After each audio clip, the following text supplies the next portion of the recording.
Hello readers by eyes and by ears, this is Mari Chan and welcome back to my channel. Today we are continuing with another reading of Remnants of Filth, Volume 5, also known as Rou Bao by Zhou Bao or simply Meatbun. And yeah, so it's officially Sunday, the day before I leave for vacation, and I am sitting here and just like, let's read some more, shall we? So I hope you all enjoy. Chapter 135, Peaceful Days. The small kitchen in Shee Manor was built in a side courtyard, open to the air. An old banyan tree flourished within, extending its vibrant jade boughs over the yard. There was no one else in the courtyard. When Goo Mahng entered, all he saw was Morsi's back as he busied himself over the stovetop. Morsi was no practiced cook, but a thick stack of books with titles like Flowers of Huayang and Sichuan Recipes lay on the table as if to give him strength in numbers. He had yet another cookbook in his hand and was examining its contents with brows knitly tight, drumming his knuckles against the stove-top counter. The sight amused Goo Mahng to no end. This little shirdi of his had a habit. He'd rap his knuckles against some nearby surface whenever confronted with a thorny problem. But the last time he'd seen Morsi thus vexed was on the eve of battle. He'd never expected to see Shihajun so troubled over cooking a meal. 2 tails of cassava starch, a level spoonful of salt, peel the shrimp, and coat in starch. Morsi selected a shrimp from the basket. The fishermen had cleaned them. All Morsi needed to do was peel it, coat it in cassava starch, and throw it in the oil to fry. But here the problem arose. Morsi did not know how to peel shrimp. After reading the recipe multiple times and finding no tutorial, his brows drew lower still. A moment later, a faint red glow appeared at the tips of his fingers, spiritual energy flashing as his fingertips came together. With an audible crackle, the poor shrimp buckled under the weight of Shihajun's regard and instantly turned to dust. Morsi stared wide-eyed, like a tabby who'd been swiped across the nose by his first mouse. Huh? Then a mumble. I didn't even start the spell. Goo Mahng couldn't hold it in anymore. Leaning against the courtyard doors, he burst into side-splitting laughter behind Morsi. You, he cackled. How could you use the armor removal technique on a helpless little shrimp? Morsi turned, embarrassment flitting across his peerless features. How are you back already? Goo Mahng bounded toward him, smiling as he wrapped his arms around Morsi's slender waist and buried his face in his broad back. I missed you, silly. I've come to watch the great battle between the beauty and the shrimp. Morsi was mortified. Sunlight spilled past the branches onto his face, illuminating the tips of his ears, flushed a soft pink. Gathering himself, he explained, I had nothing to do today and happened to see a fisherman passing by with a fresh catch. I didn't go out just to buy it. Okay. Morsi gently tried to pull free, but realized Goo Mahng had him locked in his grip. Let go, he said, turning his head. Goo Mahng refused, teasing him instead. You know, I've always wanted to tell you something. An ominous pause. What is it? Arms still looped around Morsi's waist, Goo Mahng looked up at him and smiled.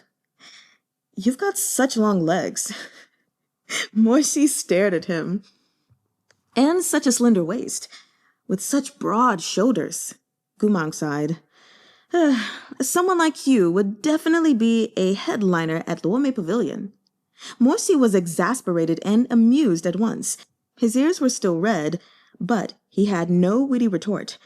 After more than a moment, all he managed were those same 2 words. Let go. Goo Mahng clung to him and pestered him until Morsi had no choice but to reach his starch-covered fingers toward Goo Mahng's face. Goo Mahng finally danced away, laughing. He brought a chair over and flipped it around to sit, elbows propped on the backrest. The courtyard was quiet.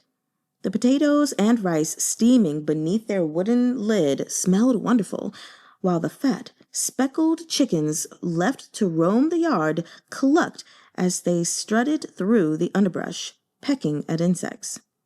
He knew many things weighed on Morsi's mind. The two of them had finally bared their hearts to each other, yet the worry in Morsi's gaze only deepened with the passage of days.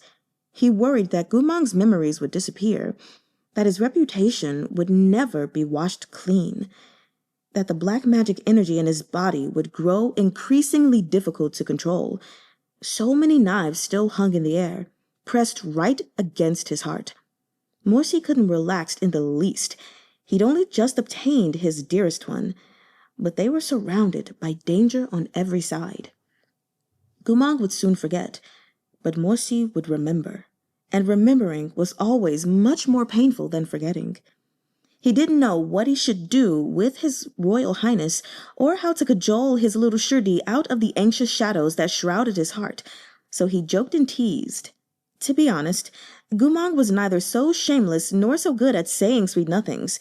He and Morsi were the same. Their first and only love had lasted 14 years, and they shared the same inexperience and immaturity. But as long as he could cheer Morsi up, Goo Mahng felt it wasn't so difficult to say those awfully forward things. A lifetime was only so long. There were many things he might never have a chance to voice if he didn't do so now.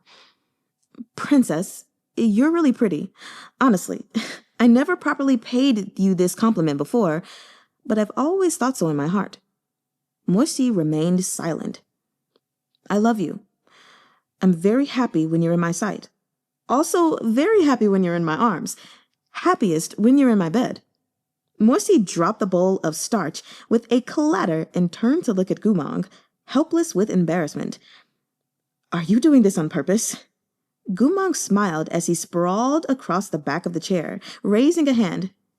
On my honor, I meant every word. Silent, Morsi lowered his head, washing his hands in the basin. Without looking up, he said, nonchalant, Come here. What for? Roll up my sleeves. Goo Mahng sauntered up behind Morsi and craned his neck to see. Aren't your sleeves fine? Morsi knew Goo Mahng had a habit of crying out when he was caught off guard, so he covered Goo Mahng's mouth as he yanked him forward. Shoved against the countertop, Goo Mahng couldn't make a sound. Morsi held him from behind, his broad and sturdy chest pressed against Goo Mahng's back. It was the height of summer. Morsi's robe was thin, and his unmistakable scent invaded Goo Mahng's senses, as though to ensnare him in an inescapable trap. Goo Mahng's blue eyes widened, as if he'd been scalded. He shivered minutely, and when Morsi's hand slid up his neck, Goo Mahng felt an answering prickle scuttle down his spine. Morsi's legs were very long indeed. When he stood behind Goo Mahng, he could fold him entirely in his arms. Morsi didn't loosen his hold for a moment. He stood just like this, pinning him in a tight embrace. Goo Mahng's knees seemed to go weak under that familiar heat and scent. His warm breath brushed against Morsi's palm. Feel that? Morsi bit down to nip his earlobe, voice low and husky. Then don't test me. With that, he let Goo Mahng go. Hand to his throat, Goo Mahng broke into a fit of coughing before turning to look at Morsi. That contradictory man had already returned to his shrimp and cassava starch, lashes demurely lowered. Morsi had always been like this. He could endure every sort of provocation and knew exactly what lines should and shouldn't be crossed. Of course he was fervent in his liaisons with Goo Mahng, and the heat of desire was certainly stirring within him. But he knew Goo Mahng was in no state for anything strenuous. He'd ever been strong-willed, and always took the precious measure of whatever he did. If he judged a situation overindulgent or under-appealing, no one could tempt him to it, not even Goo Mahng himself. Goo Mahng found himself powerless. He sat meekly back in his chair, leaning forward to watch Morsi work. Studying Morsi's back, his heart, an organ he thought forever destroyed by suffering, gradually welled with nectar. Sweetness rose from his shattered chest. He knew he'd barely recovered and couldn't handle any intense dalliance, but he and Morsi thought differently. Unlike his mind, Goo Mahng didn't much care about his body. After all, it was already a wreck. He merely wanted to offer up all of his flesh and blood to His Royal Highness while he was lucid enough to express his love. But why wouldn't his princess accept it? Alas, this man cared too much about this broken body of his, wound through with black magic. Morsi's ardent love was so strong and apparent, while Morsi's restraint was so genuine and unyielding. His attitude inevitably gave Goo Mahng some beautiful fantasies that his damaged flesh was somehow still precious and salvageable, that there would come a day when his beloved would bring him ashore, and they would enjoy that carefree companionship they had dreamed of in their youth. After toiling all morning and into the afternoon, Morsi finally presented the fruits of his labor. There was a dish of crispy fried shrimp, one of sweet and sour fish, a pot of evergreen soup, and, of course, the only dish he was confident of, the crispy goose roasted over lychee wood. Goo Mahng leaned over the stone table, watching his moisture bring the plates over. The rice had been keeping warm in the pot, and with the lift of the wooden lid, the scent of rice and potatoes filled the courtyard. The shrimp are a little charred, the sweet and sour fish is a little sour, and the crispy roast goose isn't as good as yours. Morsi ladled 2 bowls of soup. The tender, jade-green leaves lent their bright color to the bowl, floating alongside 3 perfectly round and succulent fish balls. If you don't like it, we can go out to eat. Stop that. I'm starving. Even if you fed me coal, I'd eat it without complaint. Goo Mahng took up the bamboo chopsticks and picked out a fish ball. It was light and bouncy, and the hot and savory soup burst into his mouth at the first bite. Delicious. I didn't know you were so good at this. I bought these from Jiang's stall in the Eastern Market. Oh, they used to be your favorite. Perhaps you've forgotten. Inwardly, Goo Mahng wailed. No matter how he tried, he couldn't get around the fact that his memories were slowly but surely disappearing. He usually strove to hide all traces of this from Morsi, but he slipped up with this little fishball. His errant compliment only worsened Morsi's mood. Nope, Goo Mahng hurriedly amended. I meant the soup. You're very skilled. Morsi stirred the plain broth with a porcelain spoon and said nothing. Goo Mahng sampled the other dishes. It had to be said that Morsi truly had no talent in the kitchen, but he'd at least been so focused on his task that he hadn't made any major mistakes. Even if the flavors weren't amazing, all of it was edible. Goo Mahng heaped on the praise. The fish is sour, but it goes really well with rice. The shrimp is a little blackened, but it's quite crispy. This roast goose is definitely better than mine.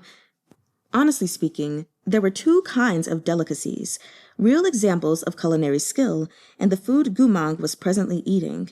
Because he loved this man, Goo Mahng could still find all the highlights that made up for his beloved's lack of grace in the kitchen. It came down to one thing. Everything you make is just the best. These compliments left Morsi abashed. Turning away, he cleared his throat and said, I'll cook for you every day if you want. I'm sure to get better with practice. Goo Mahng smiled. Next time we can do it together. I could teach you a thing or 2. Look at me. There are 2 words written on my face. Morsi stared at him. What? Goo Mahng pointed at his forehead and said in all seriousness, Cook book. Lowering his lashes, Morsi smiled and cupped a hand around the back of Goo Mahng's head, pressing a kiss to his brow. One's missing. This time, it was Goo Mahng's turn to be confused. What? Morsi watched him, eyes dark and adoring. Mine, he murmured. Goo Mahng's heartbeat quickened. He stared into those puppy-like eyes, thinking, Hiya, why do all the girls in Chonghua think my princess isn't romantic? His Morshudi was very reserved, but when reserved people spoke such sincere words of love, they were more moving than any clever flirtation. After lunch, they worked together in the courtyard to tidy the bowls and chopsticks. Morsi had ordered all the servants away. The courtyard held only himself and Goo Mahng, accompanied by one massive tree and a few chickens. Their food and clothing were simple. Morsi wanted nothing more than a life like this. When the last bowl was rinsed clean, Goo Mahng stretched. Morsi stepped over and wrapped his arms around him. What should we do next? Goo Mahng leaned back into him, speaking into the crook of his neck. Morsi gave the question some thought.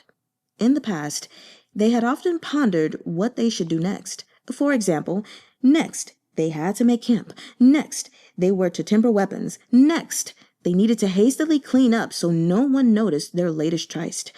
They'd always been rushing about. But today, when Goo Mahng reflexively asked this question, Morsi thought it over and felt that there was nothing more precious than their current peace. He lowered his head to kiss Goo Mahng's hair. Yes, there's something very important I need you to do. What's that? Bask in the sun with me. Chapter 136, Dragon Boat Festival. Time passed quickly. In the blink of an eye, the Dragon Boat Festival was upon them. Footnote number 1, the Dragon Boat Festival is a holiday on the 5th day of the 5th month in the lunar calendar, celebrated by holding dragon boat races and eating zongzi, which are sticky rice dumplings wrapped in bamboo leaves. Returning to the reading. Regardless of how hard Goo Mahng tried, his memories slipped from his grasp like flowing sand. Some things he would remember very clearly one day, but when Morsi mentioned them again the next, he would find Goo Mahng had already lost the recollection. Morsi was left anguished. Every time he saw Goo Mahng sitting in the study, rereading that thick stack of paper by the light of his small lamp, his heart ached sharply. Though he hadn't read those pages, he knew they held everything Goo Mahng didn't want to forget. Goo Mahng read the stack through from beginning to end every day.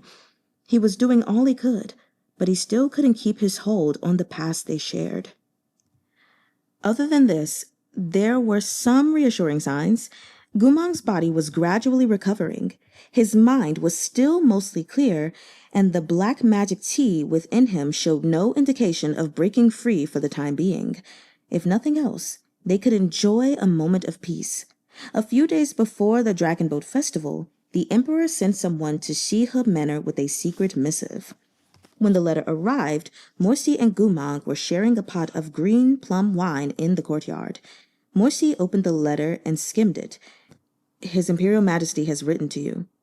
Goo Mahng held a round little plum between glossy red lips. He pointed at himself in shock. To me? See for yourself. Goo Mahng sucked the plum into his mouth, his right cheek puffing out adorably. He lowered his lashes as he read. At length, plum still in his mouth, he uttered one barely intelligible, "Oh." After his confrontation with Morsi, the Emperor had fallen ill. He had not seen Goo Mahng, either because he was indeed too unwell or because he had no idea how to face him. What could he say? He had offered Goo Mahng up to the gallows of black magic experimentation, while Goo Mahng had never forsaken the promise he made. The Emperor's shame was palpable. Goo Mahng's blue eyes were rueful. He's invited me to pay my respects at Warrior Soul Mountain on the day of Dragon Boat Festival. I saw. Morsi paused. Will you go? No. You don't want to see him? I already know what he'll say. Both of us acted for our own goals. But if he sees me, he'll make a whole production of it. And I'll have to play along and shed some tears as well.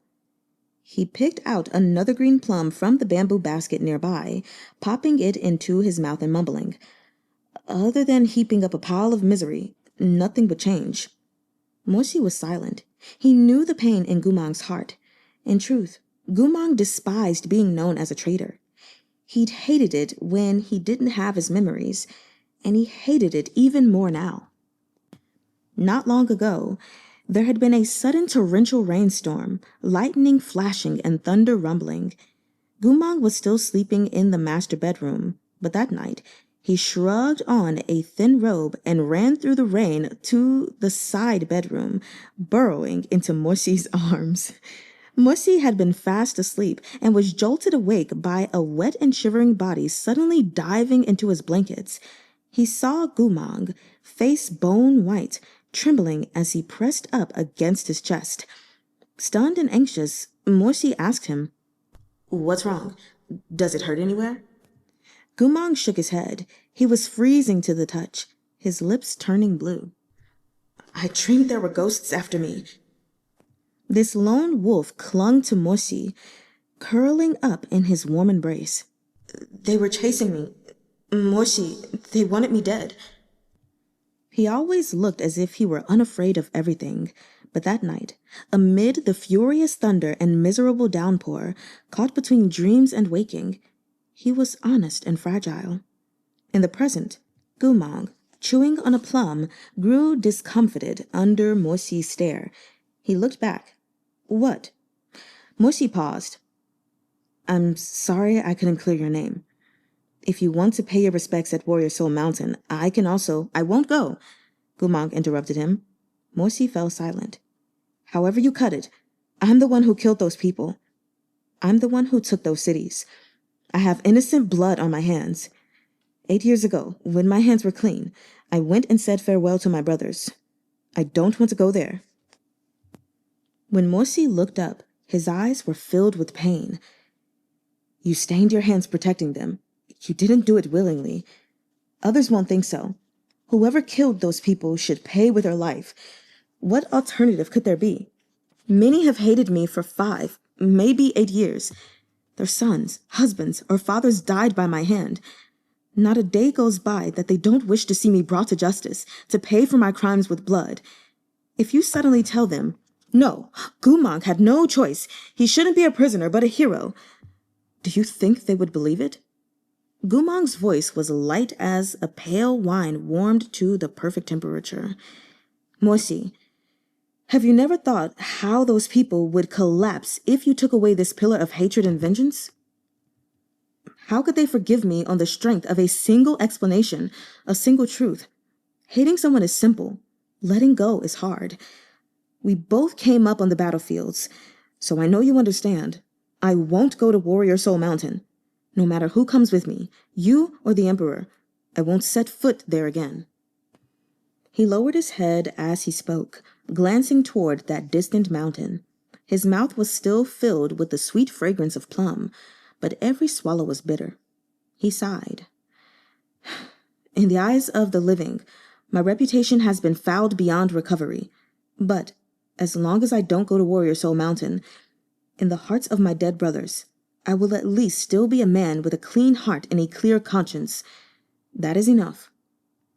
In the end, they refused the Emperor's invitation. Yet they didn't celebrate a quiet dragon boat festival by themselves in Shee Manor. The day before the festival, they received a second invitation. "Who is it this time?" "Jiang Yexue," Morsi replied. "It's an invitation to go to his house and make zongzi." "Oh?" Goo Mahng was taken aback, his eyes widening. "For you?" "For both of us." Goo Mahng smiled. "He doesn't look down on me for being evil? Did you forget?" Morsi rolled up Jiang Yexue's letter and tapped Goo Mahng on the forehead. "It was he who helped me repair the Jade Scrolls. He saw how I reacted. In his eyes, you're no longer a traitor. He's always been wise, so even if no one's explained the whole story to him, I suspect he's figured it out." Goo Mahng was silent. Morsi patted his head. "Let's go. It's been a while since you've gotten to go out and play. Do you miss Jiangxiong?" He nodded.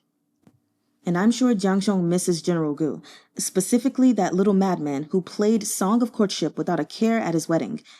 He'd be happy if you came. Goo Mahng lowered his soft and slender eyes, as if the boulder he'd placed over the past had shifted slightly, revealing the hurt hidden silent beneath. Morsi watched as the ends of Goo Mahng's eyes reddened.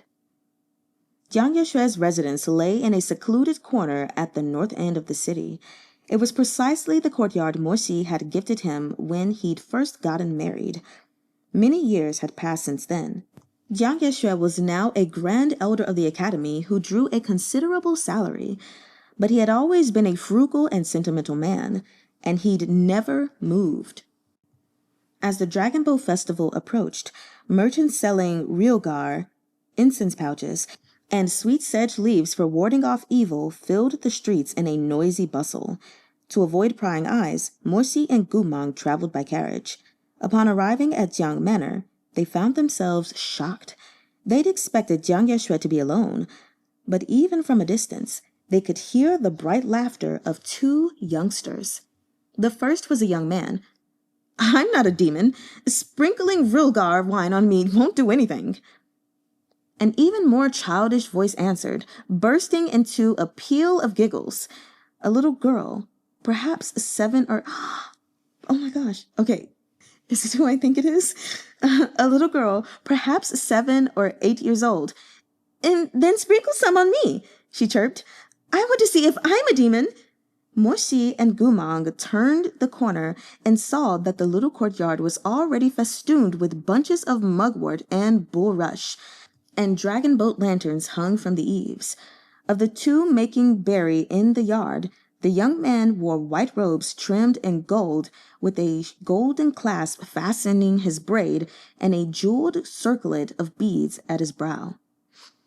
A plum blossom sachet made from colorful brocade swung at his waist. This was, of course, none other than Yue-Chun-Ting. The little girl wore a 5 poisons robe embroidered with centipedes, snakes, scorpions, geckos, and toads to ward off evil. Her shoulders were adorned with suppression seal ornaments made from colorful thread, and she was waving a little paper kite in the shape of a centipede. At the moment, Yue-Chun-Ting was tracing the shape of Wang, meaning king, on her forehead with regular wine. 3 horizontal strokes joined by a vertical stroke in the middle. She turned her head at the sound of their footsteps, and a smile bloomed on her little face. "Ah ya, Dagaga!" It was Chang Fenjuan's heart-mad daughter. Oh my god.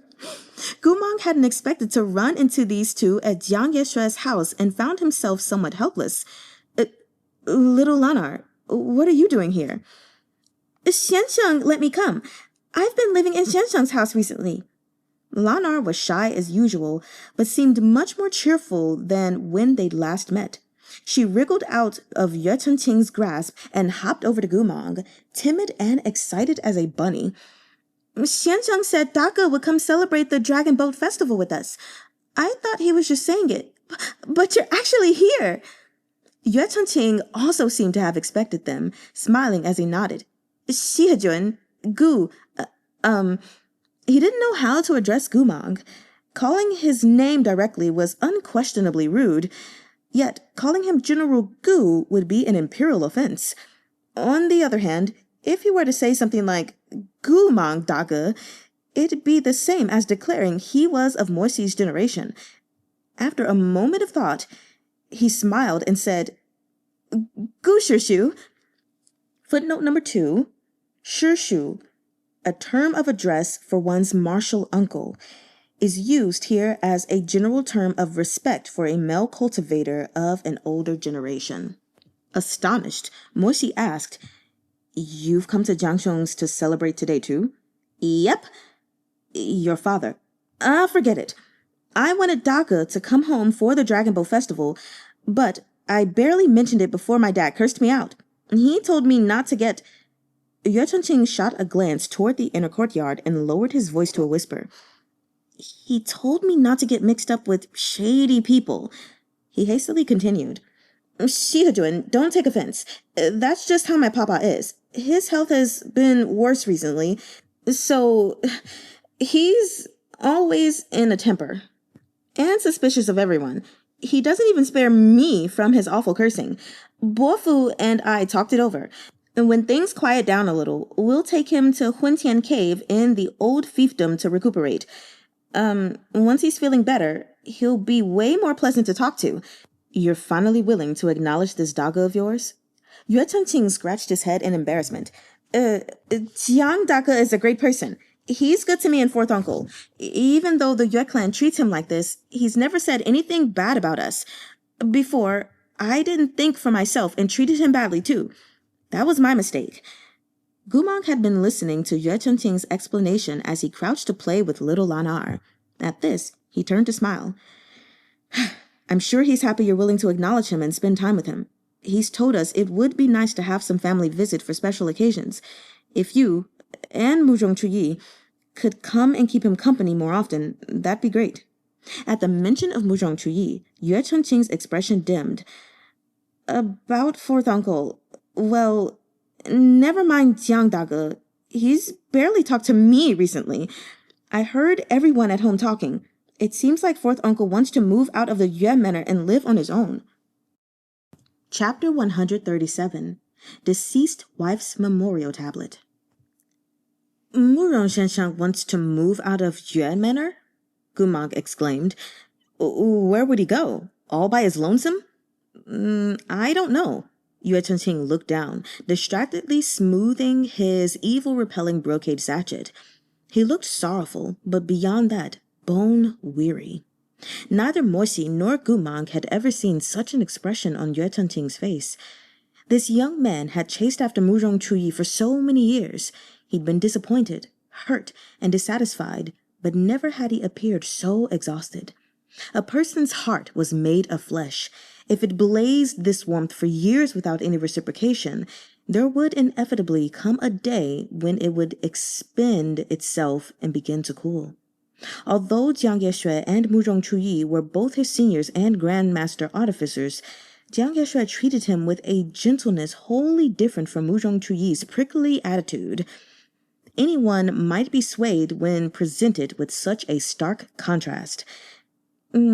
Fourth uncle said long ago that the blood flowing in his veins is different from ours, that he's never seen us as family. The only reason he stayed in Chonghua was to repay my mother for the kindness of taking him in. Now that I've come of age, he probably feels that he's paid his debt, so he wants to leave. Yue Chengqing's fingers twisted around the knots of the pouch. I don't know where he'll go. Maybe he wants to roam the lands to look for his real family. Or maybe he just thinks we're too annoying and wants to get farther away from us. I don't know how to persuade him. In any case, he's never been willing to listen to me. Morsi and Goo Mahng exchanged a glance. There was really nothing to be said. What could they say, in any case? Yue Chengqing wasn't their family, and Muzhong Chuyi even less so. It wasn't appropriate for outsiders to comment. Just as the atmosphere was growing awkward, they heard the bead curtain tinkling behind them. Lanar was first to react. The little girl happily trotted over to greet the newcomer. Xianqiang! Xianqiang! She cried. Everyone in the courtyard turned to see Jiang Yexue emerge from the inner hall in his wheelchair. He was wearing an indigo robe today, his ink-dark hair half bound with a jade pin falling around his shoulders.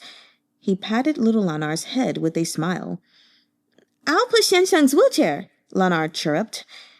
Go ahead. The little girl slung the centipede-shaped kite over her shoulder and stepped behind Jiang Yexue to guide him into the yard.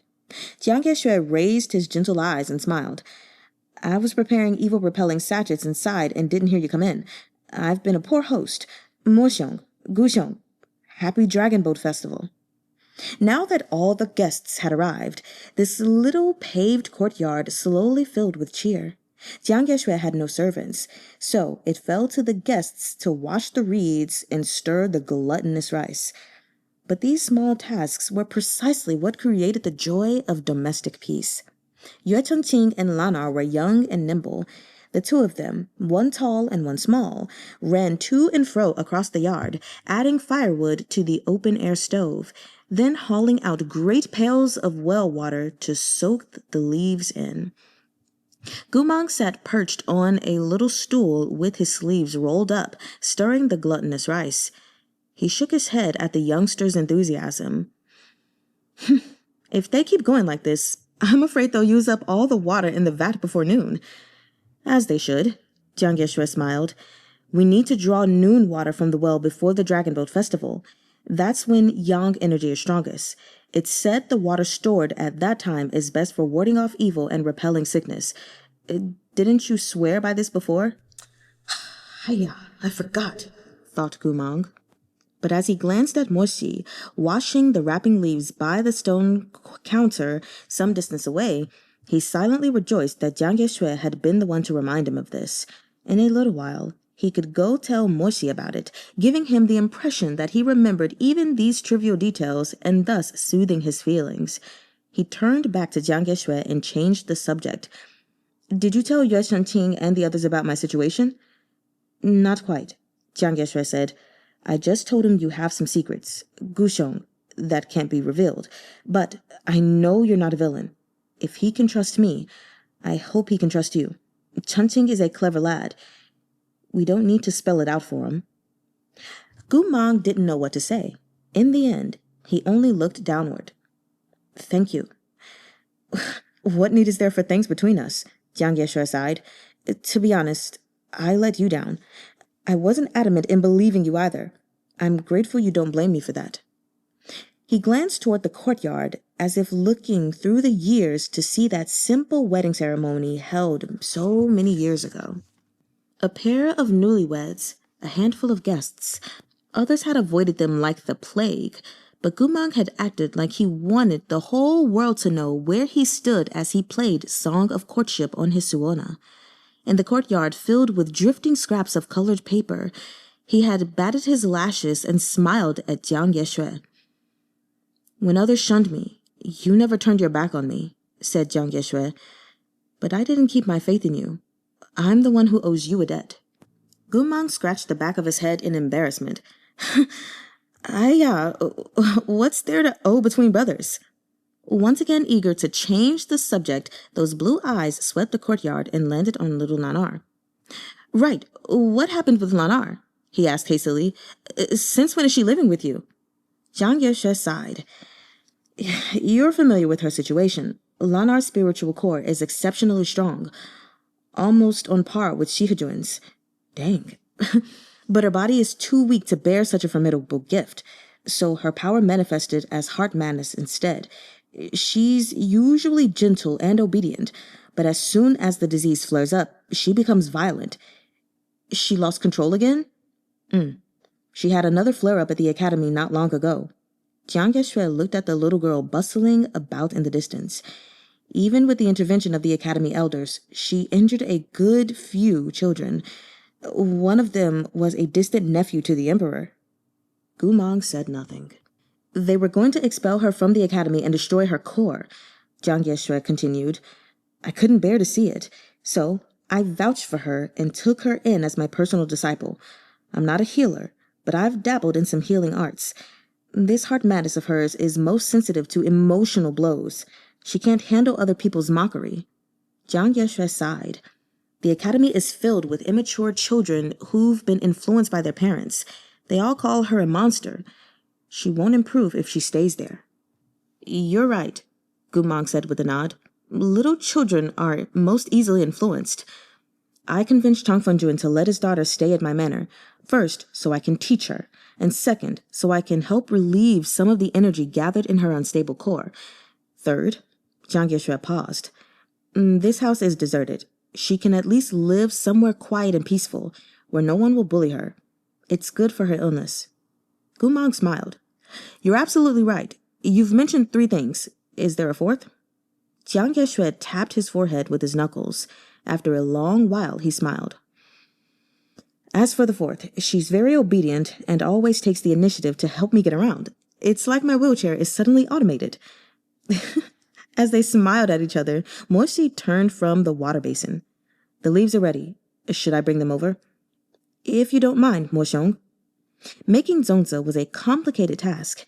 The most popular style in the capital of Chonghua was pillow zongzi, using either the leaves of bamboo, wild rice, or rushes for the wrapping. There were many types of filling, both sweet and savory. Jiang Yexue had thoughtfully remembered everyone's preferences and gone to the market early in the morning to pick the freshest ingredients. By now, the meat and vegetables had been cleaned and cut, separated in 2 little pots. The gluttonous rice had also been prepared. Yue Chengqing rubbed his hands together in excitement. Let's go. I want to make zongzi with meat filling. Lanar hustled over with a little stool, raising her timid voice. Then I want to make sweet ones. You don't want to stoke the fire at the stove anymore? Teased Yue Chengqing. Lanar's voice was quiet, but her manner was resolute. Nope, firewood isn't fun. Making zongzi is a lot more fun. Jiang Yexue watched them banter as he sat with his cheek in his palm, smiling. After a moment, he seemed to remember something. Goo Mahng turned to look at him. What is it? I forgot the 9-colored thread. We'll need it for binding the zongzi later. Sit tight, Jiangshong. Where is it? I'll get it for you. Jiang Yexue smiled sheepishly. Then I'll be troubling Gushong. The thread is in the cupboard in the smaller hall, the second one on the left. Goo Mahng got up to go inside.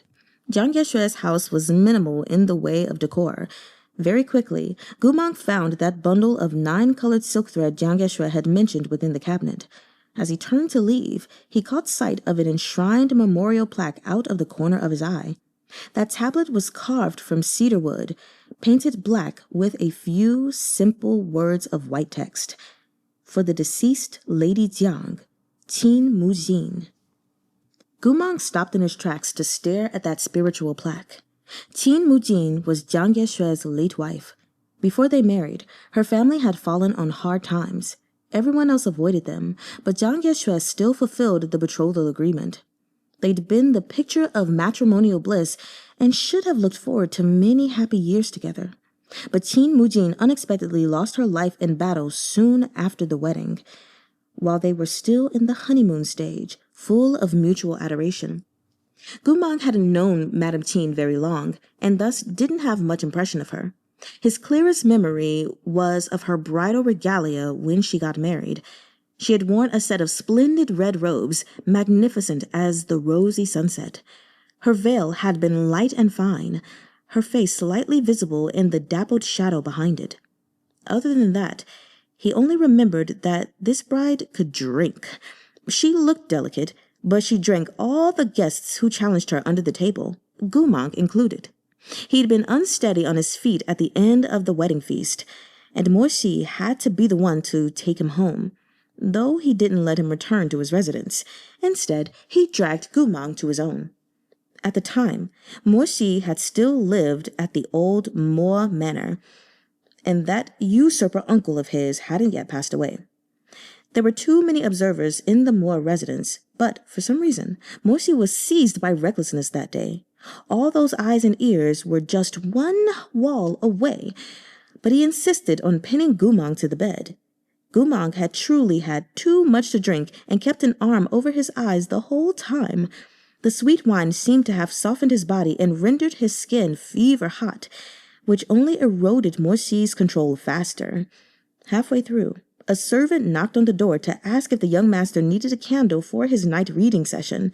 Mo Xi's response was to extinguish all the candles in the room just to have his way with his Shizun, who didn't dare make so much as a squeak, all the more wantonly into the darkness. Later that night, Goo Mahng asked Mo Xi what kind of madness had overtaken him. After a long silence, Mo Xi told him he was envious Jiang Yexue could marry the one he loved. Goo Mahng had been utterly sapped of strength at the time. Exasperated, he said, "There were so many brides in the world. Are you going to sigh every time you see one?" Mo Xi was quiet for a while before answering. "To be honest, I thought the bride's eyes under the veil looked a little like yours." Goo Mahng nearly burst into laughter at the flimsy excuse Mo Xi found for his beastly behavior. "Her eyes look like mine? Yet, why did I feel like her nose looked like yours? It didn't at all. You don't think so? I think there was quite the resemblance. Her lips even resembled Murong Lian's. Absolutely not. And the shape of her face looked like Murong Chuyi's. At that, Mo Xi stopped with his retorts, as if he felt he shouldn't be arguing with the Shishong he had bullied so terribly in his bed. But maybe because Goo Mahn's memories were fading, he couldn't remember much more of their conversation. He didn't know how Mo Xi would feel if he saw this memorial tablet. They had been young in those days. They thought simply marrying the person one loved was enviable. They hadn't imagined a tragedy like the separation of newlyweds. Perhaps it was true that no one could defeat their destiny. Goo Mahng sighed, bringing his hands together respectfully before Madame Qin's memorial tablet. He and Jiang Yexue had been brothers, after all. If Qin Mujin were still alive, he would be calling her sister-in-law. When he was done praying, he took another few looks at the plaque, hesitating over whether he should let Jiang Yexue know he'd like to light a stick of incense. Suddenly, he felt that something was wrong. What? He couldn't precisely say. When he had first glanced at the tablet, he hadn't noticed anything. Only after studying it like this did he feel a faint wisp of concern. There was something on this tablet that didn't quite belong. Chapter 138. Exposed. Goo Mahng frowned as he ran his eyes carefully over that tablet. The brushstrokes were neat, the wood high quality, and the placement of each element exactly as it should be. It looked normal in every way, but his sense of unease persisted, and the longer he looked, the more insistent the feeling grew. On his fifth careful examination, realization dawned. Goo Mahng felt his heart skip a beat. He knew what was wrong with this tablet. Dust. There was a light layer of dust covering this meticulously carved memorial plaque, as if it had been a long time since anyone had cared for it. But when normal people paid their respects, wouldn't they dust it and wipe it often? Goo Mahng stared blankly. At this moment, the soft susurration of bamboo screen sounded from the doorway, and a gentle voice drifted over. "What are you looking at?" A shock of cold sweat sprang up on Goo Mahng's back. He whirled, unsure why his heart was pounding with such violent dread. He lifted the spool in his hand. I was grabbing the 9-colored thread." Jiang Yexue had stopped in the doorway. With a light at his back, he looked at Goo Mahng and smiled. "Is it so hard to find? Was it tucked out of the way?" Only then did Goo Mahng's racing heart slow. He hadn't discovered anything that shocking, just a little odd. He didn't know why he suddenly felt as if his hair was standing on end. The sound of Jiang Yexue's voice had probably surprised him. "No, not at all. I just saw sister-in-law's plaque and wanted to pay my respects." Jiang Yexue gazed at him, eyes soft as willow catskins falling over a river in spring. "Many thanks," he said warmly. "I'm sure Jee-ahng would be happy you thought of her." Goo Mahng licked his lips, silent. He still called her Jee-ahng. One could hear the closeness he felt with his late wife even now. There was nothing so strange about this. Jiang Yexue was famously soft on the outside with an inner core of steel, never straying from his principles. Back then, he had persevered in marrying Qin Mujin, and later on, many years after Madame Qin passed, Jiang Yexue still entertained no thought of remarrying. One could assume he held steadfast to the idea of one person for a lifetime. But comparing this kind of love with the dust Goo Mahng had discovered moments ago, it was truly a strange juxtaposition. Jiang Yexue had most likely been so busy lately that he had overlooked the cleaning. "Little Lanar's already wrapped a handful of zonza outside. She's just waiting for the string. If you stay here chatting about old times with Jee-ahng, she'll get anxious." Jiang Yexue lifted the bamboo screen with a hand and smiled. "Let's go." "Right." As soon as the rush leaves and gluttonous rice were taken into hand, they revealed how the humble Zongzi could fell the mightiest hero. Little Lanar loved to help her papa. She was clever and fingers nimble, so she wrapped hers quickest. Between Jiang Yexue and Goo Mahng, one was an artificer and the other had been a Wangshu manor slave. Though their zongzi couldn't compare to little Lanar's, they were adequate. Yue Changqing's results were comical in comparison.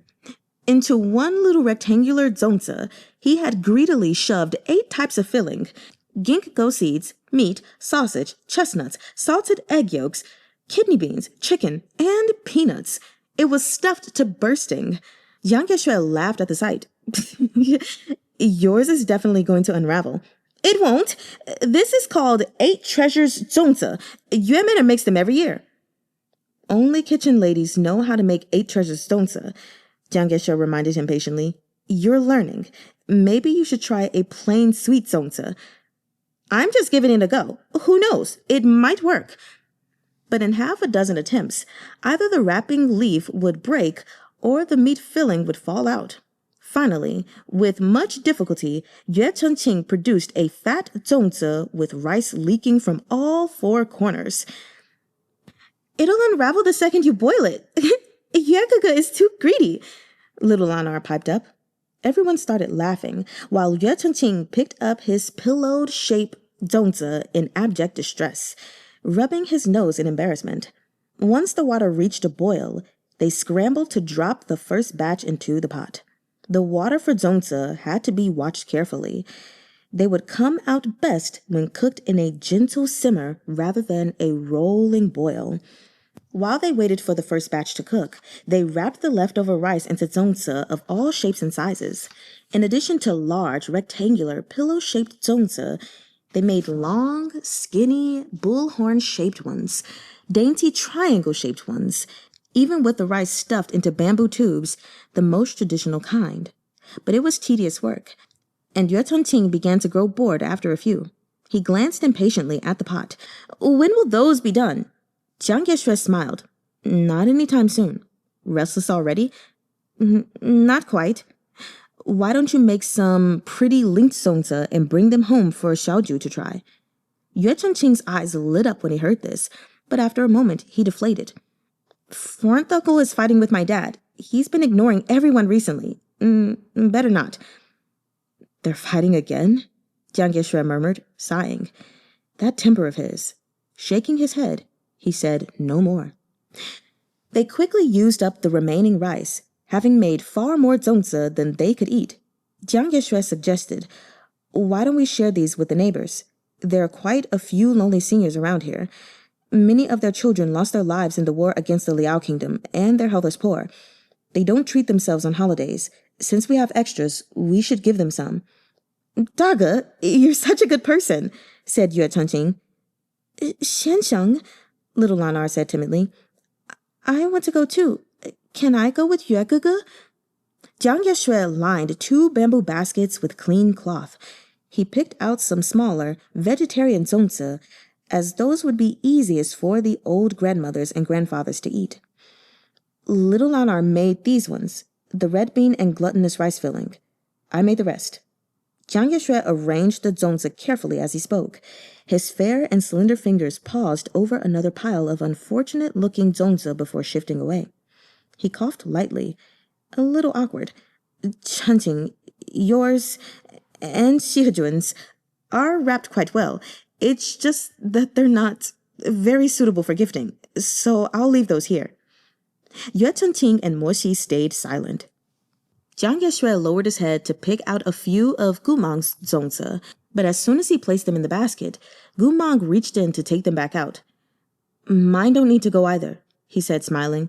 Let's save them for ourselves. No need to offer such embarrassing attempts to others. Jiang Yexue stared. The zongzi Goo Mahng wrapped were firm and beautiful. What embarrassment was he talking about? But Mo Xi swiftly understood. Goo Mahng felt guilty. He worried those people's sons had fallen under his own sword. Regardless of his reasons, Goo Mahng always felt uneasy about the blood he'd shed. Mo Xi was quiet a moment. Taking a long stride forward, he stepped over to Jiang Yexue and took the basket from his hands. Goo Mahng and I will go. There are too many zongzi to give away. He took Goo Mahng firmly by the wrist, giving him no opportunity to pull away. Let's go. Eh? Goo Mahng exclaimed. Wait a minute. But why should Morsi listen? This man was tall and strong and stubborn, on top of being stuffier than a sealed gourd. As Morsi dragged him along, it was all Goo Mahng could do to grab a silver-edged mask from his Changkun pouch and push it onto his face. What's all this about? Morsi said nothing. The neighborhood around Jiang Yexue's courtyard was filled with old houses and narrow streets laid out in winding, complicated paths. Morsi stowed the zonza in his Changkun pouch, then strode down the alleyways, towing Goo Mahng behind him. He remained silent the whole way, refusing to let go of Goo Mahng's wrist no matter what he said. Only after they had left the Jiang residence far behind and arrived at a completely deserted little side street did he release his hold. Before Goo Mahng could make his escape, Morsi braced an arm against the stone wall behind Goo Mahng and looked down at him. I'm going to tell you once more. Goo Mahng's blue eyes flickered restlessly. Tell me what? The reason people are grieving in Chonghua is not because of you, but because of the Liao kingdom. You sent all the intelligence and prevented all the killing you could. As Morsi spoke, he took hold of Goo Mahng's hand. He could feel Goo Mahng's fidgeting, so he held tighter, interlacing their fingers. So stop thinking your hands are covered in blood, okay? He lifted that hand and pressed a gentle kiss to the back of it. Under Morsi's adoring gaze, shining from beneath long lashes, Goo Mahng's stiff spine gradually relaxed. He licked his lips as if to speak, but didn't seem to know what to say. But no buts.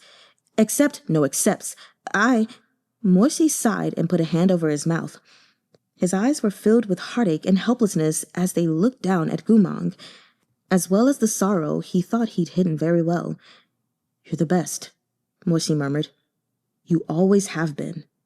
Goo Mahng blinked his blue eyes, then shook his head. Morsi raised his other hand, pressed down on Goo Mahng's head, and forced him to nod once, twice.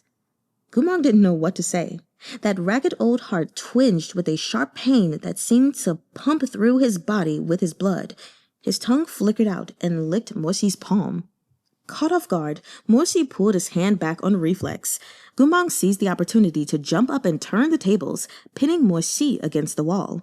But Morsi was so much taller than he was. When Morsi had an arm on the wall, caging Goo Mahng in, he exuded the proper aura. But with the roles reversed, Goo Mahng had to look up a little to meet Morsi's eyes. He was already at a disadvantage on the basis of height alone. This pose seemed less like intimidation and more like a pouty performance. Goo Mahng's cheeks twitched at this terrifying thought, but Morsi's complete impassivity, the way his expressionless gaze seemed to ask, "What do you think you're doing?" annoyed him to such a degree that he had to put him in his place. He hopped up to headbutt Morsi with his own masked forehead. There was a muted clunk. How about that? Goo Mahng asked, smug. Does it hurt? Morsi blinked wordlessly. It should hurt. Today, your Goo Mahng will teach you a lesson about seniority and brotherly etiquette. Morsi's only response was to grab him and wrap one hand tightly around his waist. With his other, he took hold of Goo Mahng's silver-edged mask and pushed it over his head. Behind the mask was a pale face, one that had once been soft and brilliant.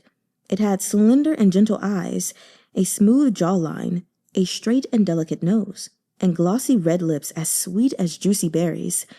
Those long lashes framed eyes of a blue deeper than the rivers and lakes. Morsi brushed a callous thumb over Goo Mahng's mouth. He raised his chin, gaze dragging up from Goo Mahng's lips before sinking into those indigo pools. Thank you for the lesson. Those depthless blue eyes looked back in silence. Sugar, please teach me some more. He lowered his head to steal a kiss. At that moment, rustling came from around the corner. Oh, God. Ever vigilant, Morsi lowered Goo Mahng's mask before shielding him from view in his embrace. Who's there? He snapped. A young cultivator wearing the uniform of the Northern Frontier Army edged out of the shadows. He was clearly on his way home from grocery shopping. He hugged a basket of fresh greens and turnips, together with a bundle of mint. Face white with terror, sorry. Face white with terror, he peeked out unsteadily, voice shaking. Stepdad, hello. Oh, man. And that's where we're ending.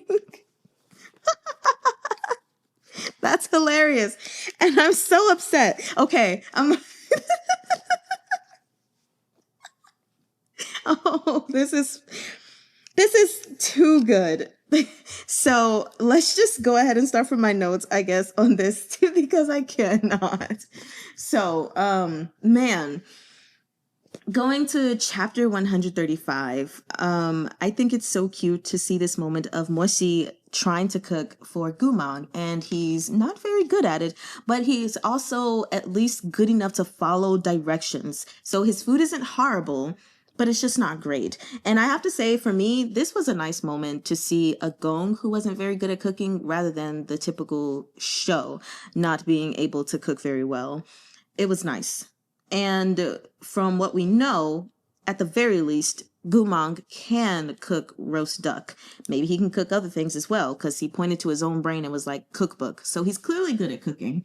But anyway, that moment was nice. I hate the fact that it was kind of dampened by, Goo Mahng losing the memory of his favorite fish balls from the Jiangji stall. Nevertheless, it was nice to see him, like Goo Mahng, trying to cheer Moshi up and eventually succeeding, I think. And then moving into chapter 136, Dragon Boat Festival, it was sucky to hear that, Goo Mahng's memories are already starting to slip and it's really weighing on Moshi. But I mean, what else can they do? And I agree also with Goo Mahng as far as like not wanting to go to the Warrior Soul Mountain to see the emperor and to pay respects because, all of that blood is on his hands. No matter what anyone says, he just is going to feel unworthy of that. And as much as I'd like to disagree and everything, I understand, But I thought it was so nice that Jiang Yexue invited them over to make zongzi and for Chang Fenjuan's daughter, little Lanar, to be there, because I remember saying before in, I think, volume 3, that I really wanted them, 2 or 3, 2, I think, that after that last encounter that they had where she felt that, oh no, Goo Mahng didn't want to be her friend anymore, I wanted them to have another moment together so that she would see that, no, he wasn't turning her down. And so it was nice to know that they got to have that moment. But it was also nice to see that, yes, of course, Moshi was like, Jiang Yexue is very perceptive. I didn't tell him what was in the Jade Scrolls, but he's smart, okay? He knows there was something in it to reveal the truth. And then even Jiang Yexue saying the same thing about Yue Chengqing, like, he's smart and he may not know anything at all, but he can put pieces together. And at the end of the day, even if Yue Chengqing still believes that he is a traitor, I love that he is just still such a respectful person, which I've mentioned before, of him calling him like Wolf Daga and stuff like that. But here he calls him Gu Shishu, and that's a respectful term of address for your older martial brother, and so or martial uncle. And so he's still being very respectful, and I love that so freaking much. And of course, we find out that he finally accepts Jiang Yexue as his daga, which was something that I was hoping for. Regardless of my suspicions of Jiang Yexue, I still want him to have some kind of family, and I really wanted Yue Chengqing to see the light, and he has. So that is very good. It is also unfortunate to hear, though, that Mu Zhongchuyi wants to move out and that he's not talking to anyone, including Jiang Yexue. So then moving to chapter 137, Deceased Wife's Memorial Tablet, where Jiang Yexue basically is admitting to Goo Mahng his own guilt, because Goo Mahng, back in the day, when everyone was shunning Jiang Yexue, basically, he did not care. He was like, this is my friend, my buddy, my martial brother, my brother in arms. I'm going to play at his funeral. I want the whole world to know that I support him and this marriage. And he didn't hold steadfast in believing in Goo Mahng. And so it was nice to see him like admit how he felt, and Goo Mahng be like, water under the bridge, my guy. Like, it's whatever. So then also learning about what happened with Lanar, that she was kicked out of the academy and everything. It's really sucky, but I'm glad, I guess, they didn't necessarily expel her. Rather, she was just kicked out from living there, is what it seems like. And so, of course, she's living with Jiang Yexue, which I think is nice. It gives her some time away from all of those people who are, they're so mean to her. And it's I don't know. It's just really sucky. But we'll talk more about that when we finish this and get to like the book review. Because there's some things I want to say, but I need to gather my thoughts on that. So moving on, we have Goo Mahng going inside to get the strings or whatever. And he sees Tin Mujin, or Jiang Yexue's late wife's plaque. And, you know, he pays his respects really quickly with a quick prayer. But then he realizes something is off. And I was like... And then this is where I say Meatbun like got me good, because the next chapter is called Exposed. So here I am thinking that whatever he found was off. It was going to reveal something about Jiang Yexue. So he noticed that there was dust on it, which doesn't make sense, because if someone is paying their respects to someone, you would think that they would keep the dust off. But instead, he's like, oh, you know, maybe Jiang Yexue is just so busy that he doesn't. But I don't buy that, because it's out in the open. So he would see it. And it don't take long to just get some dust off of something. So like, even if it wasn't on his mind, you would see it in passing and be like, oh, let me get the dust off, whatever. So still something with that. I want to know what it is. But nevertheless, we go forth where they decide, because it was Jiang Yexue's idea to go give the neighbors some of the zongzi because they made too many. And they go out and everything. Goo Mahng has his whole thing about that. And I was like, as soon as Moshi lifted up the mask, I was like, hey, you guys are like out in public now. You might be hidden, but you're out in public. And what happens? They kissy kiss. And who sees it? One of the guys in the northern frontier. Now, my only question is, did he see Goo Mahng's face or not? That is the question we need the answer to, which I'm going to assume not, because at this point, it was Moshi that was pushed against the wall, and Moshi like grabbed Goo Mahng's waist and pulled him closer. But again, he was the one against the wall whose face would be exposed. So like, hopefully not, depending on the angle, you know, what wall they were pushed on. It's so many things. Anyway, the point is, I say that Meatbun is so good, and she thinks she's so clever and so funny, because that chapter was called Exposed, and she knows that I specifically and Anne and Stacy and a couple other you guys were sitting on the edge of our seats to see Jiang Yexue exposed for something. But he wasn't. But I still think that this is a precursor, you know, that this was just like a hint of what's to come. So there is something with Jiang Yexue, and she just wanted to tease us for a moment. She is edging me so hard right now. I'm so upset. Oh my gosh. Meatbun, you know what I want. Let my suspicion come to fruition. And I just rhymed. Oh my gosh. Anyway, that is all for today. That is all that could be read. I'm gonna go mind my business now and finish up my packing. I think I'm pretty much done. But anyway, I hope you all have enjoyed the second set of chapters from this volume. It's been very good thus far, and I'm super excited. The only thing I will say is the next chapter is called War Starts Again. So I guess we're moving out of, yeah, the good times. Actually, I'm just going to read the chapter titles to you so you can hear, because what did I say? Maybe we'll have 50 pages or so of fluff and stuff. But here we've got War starts again. Demon blood beast return to battle. The real authority of the Liao Kingdom. Those are the next chapters I'm going to be reading in one setting, hopefully.